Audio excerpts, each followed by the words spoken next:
Hello अस्सलाम वालेकुम। कैसे हो बच्चों? उम्मीद है आप सब ठीक ठाक होंगे। अच्छा, आज का जो हमारा टॉपिक है वो है जी, उसका नाम है जी अरसा कलील में मुकम्मल मुकाबले के तहत फ़म का तवाज़ुन। ठीक है, अरसा कलील में मुकम्मल मुकाबले के तहत फ़म का तवाज़ुन।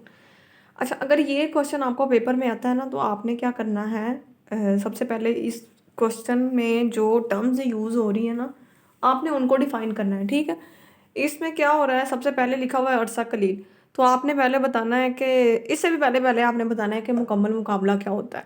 तो मुकम्मल मुकाबला जो है उसकी पांचों शराइ जो है वो कल मैंने आपको डिटेल से समझाई हैं। ठीक है, वो आपने पांचों जो है ना वो उसमें मेंशन करनी है।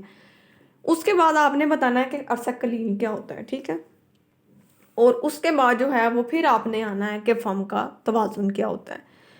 तो अरसा कलील में मुकम्मल मुकाबले के तहत फ़म का तवाज़ुन अगर क्वेश्चन में आएगा, तो आपने पहले मुकम्मल मुकाबला, फिर अरसा कलील को बताना है, फिर आपने फ़म के तवाज़ुन को बताना है। फ़म के तवाज़ुन में आपने लिखना है कि किसी भी फ़म के तवाज़ुन के लिए बुनियादी तौर पर दो शराइत का पूरा होना बहुत ज़्यादा ज़रूरी है। ठीक है, कितनी शराइत? दो शराइत। एक को हम कहते हैं, पहली वाली को ज़रूरी शर्त करते हैं, और दूसरी वाली को जो है वो हम तसल्ली बख्श शर्त करते हैं। एक नेसेसरी कंडीशन होती है और एक सफिशिएंट कंडीशन होती है। अच्छा, फ़म के तवाज़ुन के लिए, ठीक है ना, आपको पता है एक सारिफ का तवाज़ुन होता है, एक आजर का तवाज़ुन होता है, और इसी तरह से अब हम पढ़ रहे हैं मंडी में जो है, अब अगर एक फ़र्म है और वो मुकम्मल मुकाबले के तहत काम कर रही है, तो अरसा कलील में उसके तवाज़ुन के लिए दो शराइत का होना ज़रूरी है। और उसमें पहली जो ज़रूरी शर्त है वो क्या कहती है कि जब आपके कुल वसूली और कुल मसारिफ में फ़र्क ज़्यादा से ज़्यादा हो। ठीक है, कुल वसूली और कुल मसारिफ अगर आपको याद हो, जब हमने डायग्राम बनाई थी, ठीक है ना, तो ये जो है वो हम टोटल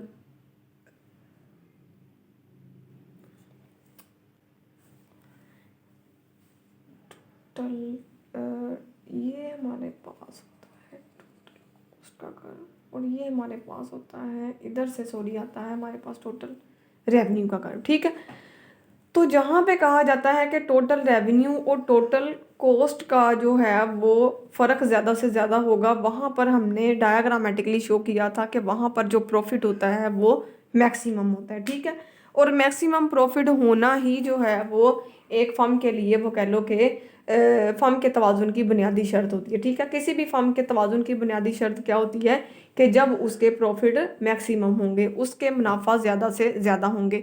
और मुनाफा ज़्यादा से ज़्यादा कब होंगे? जब उसके कुल मसारिफ और कुल वसूली में फ़र्क ज़्यादा से ज़्यादा होगा। अगर मैं इसको एग्जांपल से समझाऊँ कि फ़र्ज़ करो कि अगर मैंने 100 रुपये की चीज़ बनाई है और मेरे उस पे 100 रुपये उसके कुल मसारिफ हैं जो खर्चा आ रहा है, और कुल वसूली क्या है मेरी, जो मुझे उसको बेचने से मिलेगा। तो फ़र्ज़ करो मैं 100 रुपये की चीज़ बना के 500 में बेच रही हूँ, तो मेरा प्रॉफिट क्या है? प्रॉफिट का फार्मूला क्या है? Revenue minus cost. तो मैं 500 में से 100 को माइनस कर दूंगी, तो मतलब 400 रुपया जो है वो मैं क्या कर रही हूँ, मैं प्रॉफिट कमा रही हूँ। अच्छा, अब अगर हम इस डिफरेंस को कम कर दें, ठीक है, इस डिफरेंस को कम किस तरह से करें? मैं कहूँ जी मेरे रेवेन्यू जो है वो 400 हो जाए और कॉस्ट जो है वो 100 रुपया ही दे। डिफरेंस कम हो गया, 500 की जगह 400 आ गया, तो जारी बात है मेरा प्रॉफिट जो है वो पहले से कम हो जाएगा। इसी तरह जैसे जैसे इनका डिफरेंस कम होता जाएगा, मेरा प्रॉफिट जो है वो क्या है, गिरता चले जाएगा। और जैसे जैसे इनका डिफरेंस जो है, इनका फ़र्क जो है वो ज़्यादा से ज़्यादा होता जाएगा, मेरा प्रॉफिट जो है वो क्या है, बढ़ता चला जाएगा। तो ये था इसका कॉन्सेप्ट बैकवर्ड में, बिहाइंड इसके के होगा क्या कि आपके कुल वसूली और कुल मसारिफ में जो फ़र्क है वो ज़्यादा से ज़्यादा होगा। या जिस पैदावार पर, इसको हम दूसरी तरह से किस तरह से लिख सकते हैं कि जिस पैदावार पर कुल वसूली और कुल मसारिफ के खतूत के झुकाव बराबर होते हैं। अब आपको पता है कि रेवेन्यू यानी कि टोटल रेवेन्यू का खत का झुकाव क्या होता है, एम आर। टी आर का झुकाव क्या होता है, एम आर, उसका डेरिवेटिव। ठीक है, और टी सी टोटल कॉस्ट कुल मसारिफ का जो झुकाव होता है वो क्या होता है, एम सी होता है। तो ये इसके खत का झुकाव है, ये इसके खत का झुकाव है। तो कहा जाता है कि जहाँ पर M C is equal to M R बराबर होंगे, तो वहाँ पे जो है वो हम इसको फर्स्ट ऑर्डर कंडीशन या ज़रूरी शर्त करार देते हैं किसी भी फर्म के तवाज़ुन की। तो इसकी जो दूसरी और तसल्ली बख्श शर्त है वो ये है, अच्छा, जो इसकी तसल्ली बख्श शर्त है, जिसको हम सफिशेंट कंडीशन भी कहते हैं, जो दूसरी शर्त है, वो क्या कहती है? वो कहती है कि जब आपका ख़त जो है, यानी कि एमसी ख़त जो है, वो एमआर ख़त को नीचे से कता करे। ठीक है, इधर मैंने बनाया हुआ है, डायग्राम बनाया हुआ है, अगर आप लोगों को याद हो, मुकम्मल मुकाबले के तहत जो प्राइस होती है वो बिल्कुल फिक्स होती है। ठीक है, यकसा प्राइस भी जो है वो एक जैसी होती है हर चीज़ की। ठीक है, तो ए आर बदले में ए आर और एम आर जो है वो भी बराबर ही रहते हैं। ठीक है, तो P is equal to A R is equal to M R, ये एक हॉरिजॉन्टल लाइन होती है। ये किस में का होता है? ये आपके मुकम्मल मुकाबले में होता है। ठीक है, ये मैंने एमसी कर्व बनाया हुआ है। ठीक है, एमसी कर्व जो है वो आप लोगों ने खुद अपने हाथों से डायग्राम बनाई हुई है, आपको पता होगा, याद होगा। अगर भूल गए हो तो दोबारा पीछे से अपनी बनाई हुई डायग्राम देख लेना। ठीक है, एमसी खत जो है वो इस तरह से बनता है। अच्छा, नेसेसरी कंडीशन कहती है, सॉरी सफिशिएंट कंडीशन कहती है कि आपका एमसी जो ज़रूरी शर्त है वो क्या कहती है कि एमसी बराबर होना चाहिए एमआर के। अब देखो यहाँ पे ये जो है, ये फ़र्ज़ करो मैं बाकी दोनों को काट दूँ अगर, ठीक है, बाकी चीज़ों को अगर मैं रिमूव कर दूँ, ये है जी एमआर, ठीक है, और ये है एमसी। एमआर और एमसी पॉइंट E1 पे भी एक दूसरे के बराबर है। अच्छा ठीक है, ये भी नुक्ता तवाजुन है। पॉइंट E2 पे भी ये दोनों एक दूसरे के बराबर है, तो ये भी नुक्ता तवाजुन है। तो फिर इनमें से, अच्छा यहाँ पे तो एम सी एम आर के बराबर है ही नहीं है, ये तो नुक्ता तवाजुन हो ही नहीं सकता। इधर क्यों लिखा हुआ है? ये नहीं हो सकता। तवाजुन उधर ही होगा जहाँ एम आर एम सी के बराबर होगा। तो हमारे पास अब दो पॉइंट आ गए, एक E1 आ गया और एक E2 आ गया। अब सवाल पैदा ये होता है कि इन दोनों में से जो है कौन सा पॉइंट जो है वो फॉर्म के तवाजुन में ज़रूरी है। जो सफिशेंट कंडीशन कहती है कि एमसी खत जो है वो एम आर खत को नीचे से कता करे। तो देखो अभी ये देखो, ये एमसी जो है ये तो एम आर को ऊपर से आता हुआ कट कर रहा है। ठीक है, और यहाँ पे देखो, यहाँ पे एमसी खत जो है ये नीचे से एम आर को नीचे से जो है वो कता करता जा रहा है। तो ये ऊपर वाली लाइन के हिसाब से तो हमें पता चल गया कि E2 जो है ना, ये जी फॉर्म के तवाजुन की दूसरी शर्त है। अच्छा, अब सवाल ये पैदा होता है, नेक्स्ट अक्सर बच्चे क्वेश्चन पूछते हैं कि मैम ये क्यों इस तरह से होता है, कि यहाँ पे क्यों नहीं तवाजुन होता है, यहाँ पे क्यों होता है? तो देखो आपका जो एमसी खत है वो क्या कहता है? एमसी खत कहता है कि आपके जो है हर नए यूनिट को बनाने के लिए जो कॉस्ट बर्दाश्त करनी पड़ती है वो एमसी है। सही है, इसको वो मार्जिनल कॉस्ट होती है। अब देखो मार्जिनल कॉस्ट यहाँ पे अभी गिर रही है, तो इस हिसाब से देखा जाए तो मार्जिनल कॉस्ट का ये वाला पॉइंट जो है ये मिनिमम पॉइंट है। अगर एम आर जो खत जो है वो एम सी को इधर टच करता तो वहाँ तो हम कह सकते थे कि अच्छा ये तो सबसे मतलब बेनिफिशियल पॉइंट है कि जितना वो नेक्स्ट यूनिट से बना रहा है उतना ही जो है वो उस पर खर्चा भी कर रहा है, तो बात ख़त्म हो जानी थी। लेकिन यहाँ पे जो है वो एम आर खत इसको टच नहीं कर रहा है, इसलिए हम इसके बाद का पॉइंट कौन सा देखते हैं। ये करते करते एम सी खत जो है ये एम आर खत को यहाँ पे कता कर रहा है। ठीक है, और यहाँ पे जो है अगर हम यहाँ पे प्रोडक्शन बनानी शुरू कर दें, अगर Q1 इस हिसाब से देखा जाए और Q1 पे जो है वो प्रोडक्शन करनी शुरू कर दें, तो हमें पता है कि यहाँ पे मेरी कॉस्ट जो है वो इस पॉइंट से ज़्यादा है, और मुझे नज़र आ रहा है कि मैं अगर और ज़्यादा प्रोडक्शन कर लूँ, प्रोडक्शन Q1 की बजाय आगे ले जाऊँ, तो मेरी कॉस्ट इससे और ज़्यादा कम हो सकती है। तो कम होते होते जब ये इंक्रीज होता हुआ कर्व जो है वो एम आर को टच करता है, तो यहाँ पे जो है वो हम कहते हैं कि ये नुक्ता तवाजुन है। और इसको जो है वो इंग्लिश में भी मैंने लिख दिया कि स्लोप ऑफ एमसी कर्व जो है वो slope of M R curve से ज़्यादा होती है। तो ये वाली बात लिख दो या ये वाली बात लिख दो, बात वही है, बात सेम है कि एमसी कर्व जो है वो एम आर कर्व को जो है वो नीचे से कता करता हुआ गुजरेगा, या एमसी कर्व का जो स्लोप है वो एम आर कर्व से ज़्यादा होगी। तो ये थी तसल्ली बख्श शर्त। अच्छा, अब क्या है, अरसा कलील में मुकम्मल मुकाबले के तहत फॉर्म के तवाजुन की हालतें, सूरतें भी लिखा होता है, हालतें भी लिखा होता है। तो ये मेन क्वेश्चन है जो कि पेपर में पूछा जाता है। तो पीछे जो है वो आपने सारा बैकग्राउंड बताना होता है कि अरसा कलील क्या है, मुकम्मल मुकाबला क्या है, उसकी शराइत को आपने ज़्यादा मतलब नहीं जाना उसकी डिटेल में, थोड़ा थोड़ा एक्सप्लेन करना है, ठीक है। उसके बाद आपने उसकी तवाज़ुन की शराइत दोनों बतानी होती है। जो मेन फोकस होता है ना इस क्वेश्चन का, 20 नंबर का अगर सवाल आता है तो उसमें जो मेन फोकस होता है वो इस पोर्शन पे होता है कि उसके तवाज़ुन की सूरतें कौन कौन सी हैं, हालतें कौन कौन सी हैं, कौन कौन सी कंडीशन फेस करनी पड़ सकती है आपको अरसा कलील में मुकम्मल मुकाबले के तहत एक फॉर्म को। तो यहाँ जो है वो मैंने इनिशियल डायग्राम बनाई हुई है, ठीक है। वही है, मुकम्मल मुकाबले में आपको पता होना चाहिए कि प्राइस लाइन जो है वो हॉरिजॉन्टल बनती है, ठीक है। और यहाँ आपने हमेशा लिख देना P is equal to AR is equal to MR। ये आपने बगैर सोचे समझे हमेशा आपने इसको अपनी आदत बना लो कि जब भी मुकम्मल मुकाबला आएगा तो आपका AR बराबर होगा MR और वो बराबर होगा P के। और आपने यहाँ पे P शो करना है। यहाँ पे जितने भी आप अंदर कर्व बना रहे हो उन सबके नाम लिख देना है। मैंने MC बनाया है, MC लिख दिया। AR बनाया था, AR लिख दो। MR बनाया, MR लिख दो। प्राइस कर्व बनाया, वो लिख दो। सारे के नाम इधर लिख दो। और एक्स एक्सिस पे आपको पता है हम क्वांटिटी ले रहे होते हैं। तो अभी हमने पढ़ा कि MC कर्व जो है वो MR कर्व को जब नीचे से कटा करता है तो वो वाला पोर्शन हमें चाहिए, इसलिए हमने जो इधर वाला पोर्शन था MC कर्व का वो वैसे स्किप कर दिया। और पूरी बुक में आपके जितना ये वाला पोर्शन जो है वो MC का यूज़ होना है। तो आपने MC कर्व जो है वो बिल्कुल इस तरह से एक ऊपर से नीचे गिरती हुई एक लाइन लगा देनी है।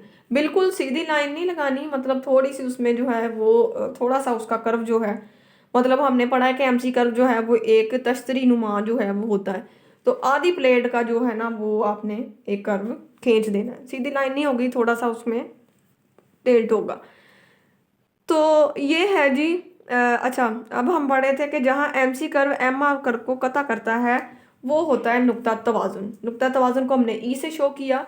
जब भी MC बराबर होगा MR के वो डिफाइन करेगा आपकी क्वांटिटी को। ये बात आप लोगों ने अपनी किताबों पे भी लिख लेनी है, रजिस्टर पे जहाँ भी आपने लिख लेनी है कि MC कर्व जब भी MR कर्व को कता करता है तो उससे हमने क्या डिफाइन करना है। उस पॉइंट को बिल्कुल आपने नीचे बगैर सोचे समझे नीचे ले आना है और उस पर आपने कह देना है ये हमारी तवाजुन की मिकदार आ गई, ठीक है।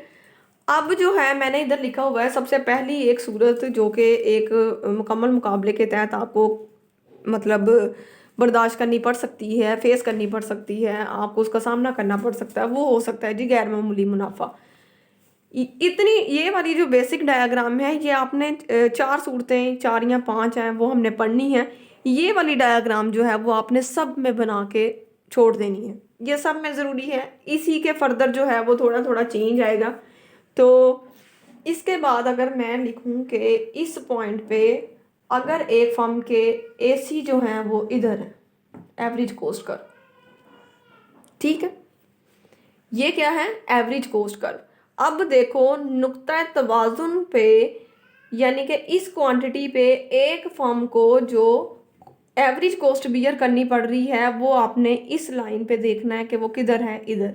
इस लाइन को आपने सिंपली किधर क्या करना है, इधर ले जाना है। ये मेरी क्या है, ये मेरी एवरेज कॉस्ट है। और आपको पता है कि ये प्राइस भी है, ये AR भी है, ये MR भी है, ठीक है। तो अब MR को MC के साथ कट किया तो उसने डिफाइन किया मेरी क्वांटिटी को। अब मैंने देखना है कि मेरी जो एवरेज कॉस्ट है, एवरेज कॉस्ट क्या होती है, जो आपके टोटल कॉस्ट को आपकी नंबर ऑफ क्वांटिटी पे डिवाइड करने से हासिल होती है, ठीक है। तो इस एवरेज कॉस्ट को जब मैं इधर लेके आई हूँ, ये क्या है कि मैंने ओवरऑल जो मुझे एवरेज कॉस्ट बियर करनी पड़ रही है वो कितनी है, वो इतनी है।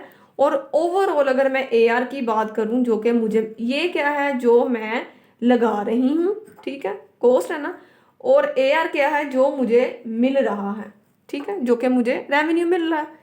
तो जो मैं लगा रही हूँ वो क्या है, कम है। और जो मुझे मिल रहा है वो क्या है, ज़्यादा है। तो ये वाला जो पोर्शन है, ये वाला पोर्शन, ठीक है, ये जो एक ये वाला, ये सारे का सारा शो कर रहा है मेरा गैर मामूली मुनाफा। क्या, गैर मामूली मुनाफा, ठीक है। इसको आप गैर मामूली मुनाफा, ये शेडेड एरिया मैंने मतलब ज़रा आपको समझाने के लिए इतना ज़्यादा शेड कर दिया। आपने इसको ज़रा हल्का सा जो है वो लेड पेंसिल के साथ आपने इसको शेडेड कर देना है। तो जब आपके एसी का कर्व जो है वो AR कर्व से नीचे होगा तो क्या है, आपकी कॉस्ट कम है और आपको रेवेन्यू ज़्यादा मिल रहा है। तो ये जो डिफरेंस है उसको जो है वो हम क्या कहते हैं, उसको हम गैर मामूली मुनाफा कहते हैं। बुक में आपके जो है वो उसको AECP वगैरह का नाम दिया गया है, उसको आप जो है वो एक बार देख लेना कि आपने इसको AC और इसको अगर A कह दो, ठीक है, ACEAEOP या AR जो भी है, इनका जो है जो एक ट्राइंगल बनता है उसको जो है वो हम गैर मामूली मुनाफे से शो कर रहे होते हैं। तो सेकंड कंडीशन है जी इसका। अच्छा, सेकंड इसकी जो हालत है या कंडीशन है, जो सेकंड उसकी सूरत कह लो, वो होती है जी मामूली मुनाफा। तो गैर मामूली मुनाफा तो खैर मुकम्मल मुकाबले के तहत बहुत रेयर केस होता है, बहुत कभी कभार ऐसा होता है कि मुकम्मल मुकाबले में मतलब जहाँ हर दुकानदार के पास एक जैसी चीज़ है और वो उसको जो है वो सेल कर रहा है, तो प्राइस भी एक जैसी है, तो मुकम्मल मुकाबला जो है वो बहुत रेयर होता है कि किसी फर्म को जो है वो मिले। मुकम्मल मुकाबले में जो कंडीशन मिलती है आपको, जो कि इसकी वो कह लो कि खुसूसियत है मुकम्मल मुकाबले की, वो ये होती है कि इसमें हर फर्म जो है वो क्या करती है, मामूली मुनाफा कमाती है। ये जो है बड़ा अच्छा क्वेश्चन है वैसे, कि ये अगर आप लोगों को MCQs बनाए जाएं जो कि फर्स्ट ईयर को आते हैं तो उसमें जो है अब ये क्वेश्चन आ जाता है कि मुकम्मल मुकाबले के तहत फर्म जो है वो आम तौर पर क्या करती है, वो आम तौर पर मामूली मुनाफा कमाती है। अगेन मैंने क्या किया है, मैंने वही MC is equal to MR कर दिया, जहाँ पर MC is equal to MR एक दूसरे को कता करेंगे। जब आप इसकी वजाहत लिखोगे तो ये सारी चीज़ें आप उसमें लिख के बताओगे उसको कि जहाँ पर MC MR खत को कता करता है उसको जो है वो नुक्ता तवादुन कहते हैं, और इसका उस पॉइंट को जो है वो बिल्कुल आपने नीचे ले जाना है, जो क्या डिफाइन करेगा, आपकी क्वांटिटी को डिफाइन करेगा। तो MC और MR जो है वो मिलके क्या डिफाइन करते हैं, क्वांटिटी को डिफाइन करते हैं। इनका रोल जो है वो यहाँ तक होता है। फिर क्या होता है, फिर हमने प्राइस को जो है वो उसकी प्राइस को जो है और रेवेन्यू को जो है वो उसकी एवरेज कॉस्ट के साथ हमने जो है वो उसका कंपैरिजन करना होता है। तो अगर अभी हमने क्या कहा था, जब एवरेज कॉस्ट इससे नीचे होगी तो वो गैर मामूली मुनाफा कमाएगी। अगर कंडीशन इस तरह से हो कि एवरेज कॉस्ट जो है वो इस पॉइंट पे आ जाए, ठीक है। अब क्या हुआ कि उसके AR भी इसी पॉइंट पे है, MR भी उसी पॉइंट पे है, प्राइस भी उसी पॉइंट पे है, और एवरेज कॉस्ट भी जो है वो उसकी उसके बराबर है। मतलब क्या है, एवरेज कॉस्ट क्या होती है, जो मैं लगा रही हूँ, ठीक है, लगा रही हूँ ना, कॉस्ट है मेरी, ठीक है, जो कि मुझे मसारी बर्दाश्त करने पड़ रहे हैं।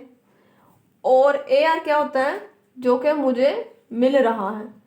तो देखो इस पॉइंट पे क्या है, जो मैं लगा रही हूँ और जो मैं कमा रही हूँ दोनों क्या है, बराबर है। मतलब मैंने 10 रुपए की चीज़ बना के 10 रुपए की सेल कर दी, तो मुझे क्या है, मुझे ना तो प्रॉफिट हो रहा है और ना ही लॉस हो रहा है। नो प्रॉफिट नो लॉस की कंडीशन को जो है वो हम मामूली मुनाफा कहते हैं। मामूली मुनाफा जो है वो डायग्राम में नज़र नहीं आता। इस पे क्या, इसमें आपने क्या करना है, आपने बता देना है कि आपके AC बराबर होते हैं AR के। जितना आप कमा रहे होते हो उतना ही आप लगा देते हो, तो आपको जो प्रॉफिट है वो नॉर्मल प्रॉफिट होता है।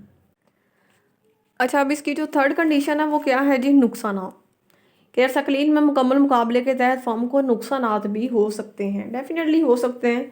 हमेशा आपका कारोबार अच्छा तो नहीं जाएगा, हमेशा आपको प्रॉफिट तो नहीं होगा, हो सकता है कि आपको लॉस भी हो। तो लॉस को जो है वो हम किस तरह से शो करेंगे, देखो दोबारा से कि MC is equal to MR होगा तो वो क्वांटिटी को डिफाइन करेगा, क्यू स्टेरिक आ जाएगा, ठीक है। और इसके नुकसानात को जो है वो हम किस तरह से डिनोट करेंगे कि जब आपका AC कर्व जो है वो आपके AR कर्व से ऊपर चला जाए, ठीक है।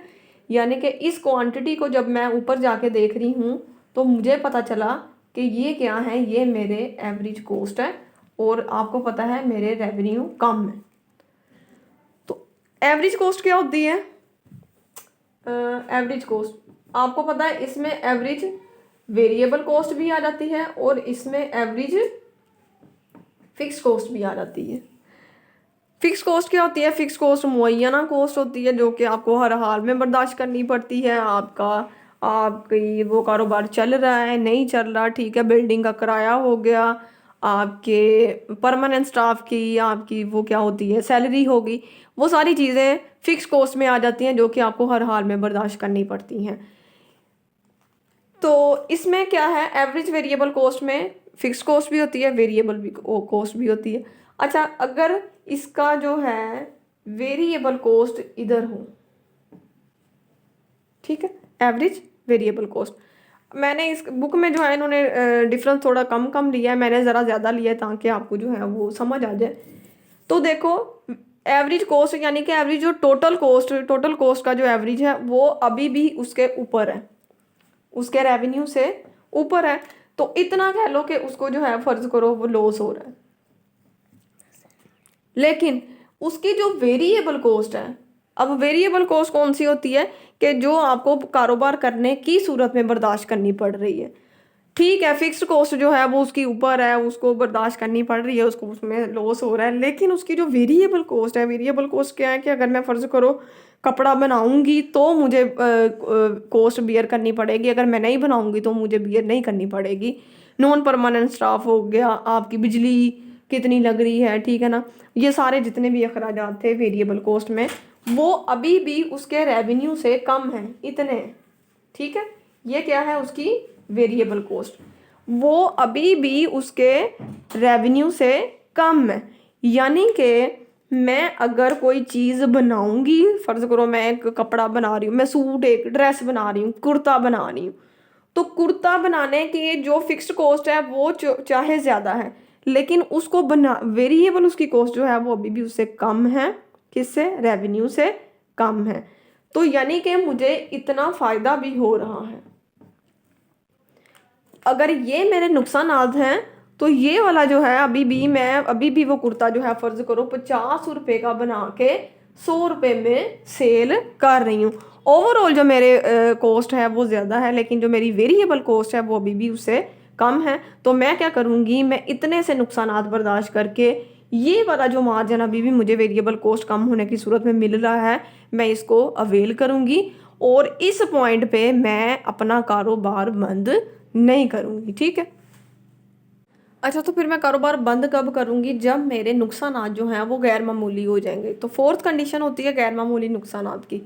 गैर मामूली नुकसानात में क्या होता है कि दोबारा से अब मैंने शायद इसमें दोनों कर्व भी बना दिए हैं, तो दोबारा से क्या होगा, जहाँ पर MC is equal to MR के होंगे वहाँ पे हमारी क्वांटिटी डिफाइन हो रही है, ये फॉर्म तवाजुन में है पॉइंट E पे, ठीक है। यहाँ पे क्या, इस पॉइंट पे अगर मैं ऊपर चली जाऊँ तो मेरी एवरेज कॉस्ट जो है वो पहले की तरह ऊपर है, तो ये जो है ये मुझे नुकसान हो रहा है, ठीक है। अब हुआ क्या है कि जो मेरा वेरिएबल कॉस्ट का कर्व है वो बजाय इसके नीचे के इसी पॉइंट पे आ रहा है। यानी कि मैं जितने की चीज़ बना रही हूँ उतने की ही सेल कर रही हूँ, और ऊपर से ये फिक्स्ड कॉस्ट का जो मुझे बर्डन जो है वो इजाफी तौर पे ये बर्दाश्त करना पड़ रहा है। तो अब जो है वो मुझे सिर्फ नुकसानात ही हो रहे हैं। मुझे जो एवरेज वेरिएबल कॉस्ट जब एवरेज रेवेन्यू कॉस्ट से कम थी तो वो जो थोड़ा सा मुझे मार्जिन मिल रहा था प्रॉफिट का वो अब नहीं मिल रहा। तो मैं क्या करूँगी, मैं ये वाले नुकसानात कभी भी बर्दाश्त नहीं करूँगी। इसको जो है इस पे जो है मैं फॉर्म बंद कर दूँगी। इसको शट डाउन पॉइंट भी कहते हैं, आपकी बुक में शट डाउन पॉइंट भी लिखा हुआ है, ठीक है, और इसको गैर मामूली नुकसानात भी कहते हैं।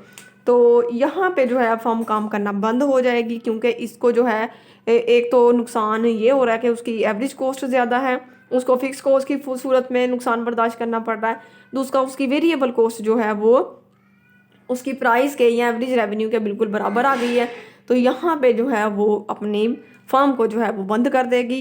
तो ये चारों सूरतें हैं, ये चारों सूरतें आपने बनानी होती हैं, डायग्राम अच्छे से बनानी है आपने, बल्कि कोशिश करो कि बना के प्रैक्टिस करके मुझे जो है इसकी पिक्चर्स भी जो है वो मुझे सेंड करो, ताकि मुझे पता चले कि आप लोगों को वाकई जो है वो इसकी समझ भी आ गई है। तो कल इंशाल्लाह जो है वो हमारे साथ तवील में मुकम्मल मुकाबले के तहत फर्म का तवाज़ुन जो है वो डिस्कस करेंगे। तो ये आप लोग बना के देख लेना। तो जिसको ना समझ आए, कोई क्वेश्चन हो, तो वो भी जो है वो आप भी मुझसे पूछ सकते हो। ठीक है, अल्लाह हाफिज़।